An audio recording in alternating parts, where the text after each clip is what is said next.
नहमदुहु व नुसल्ली अला रसूलिहिल करीम अम्मा बाद अऊज़ु बिल्लाहि मिनश शैतानिर रजीम बिस्मिल्लाहिर रहमानिर रहीम अस्सलामु अलैकुम व रहमतुल्लाहि व बरकातुहू। मेरा नाम हकीम क़ारी इरफ़ान सईद अल सईद दवाख़ाने से हाज़िर हूँ।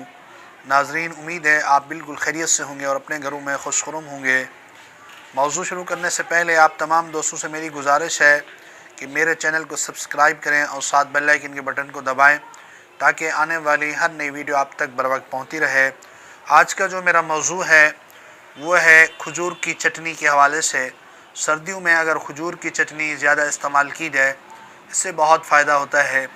ये जिस्म को ताकत पहुंचाती है और खून की कमी ख़त्म हो जाती है और इस चटनी से आपको बहुत फ़वाइद मिलेंगे। कब्ज़ का भी ख़ात्मा होता है। चटनी बनाने का आसान तरीका आप दोस्तों को जो मैं शेयर कर रहा हूँ, आपने 1 किलो खजूर लेनी है और 4 किलो पानी हो। आपने पहले खजूर को खाली धो लेना है, फिर इस पानी को गर्म होने देना है। जब ये पानी मुकम्मल गर्म हो जाए तो फिर आपने इसी पानी के अंदर ये खजूर डाल देनी है।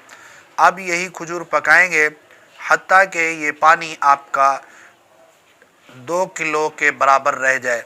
फिर आपने खजूर की गुठलियाँ निकाल लेनी है और गुठलियाँ आपके काम की नहीं है, बाकी खजूर आपके काम की है।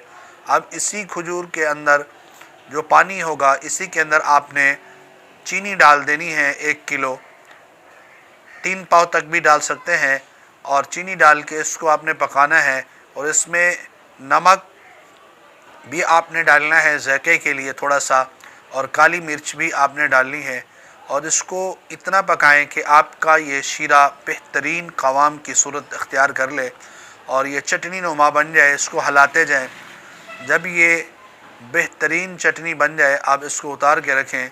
ये आप सुबह शाम इस्तेमाल कर सकते हैं, रोटी के साथ भी इस्तेमाल कर सकते हैं। वैसे भी आप ये चटनी खा के ऊपर से गर्म दूध पिएँ, वो जैसे आपका दिल चाहे।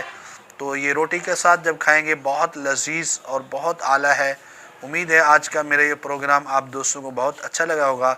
इसी के साथ मुझे इजाज़त दीजिए। अल्लाह हाफ़िज़।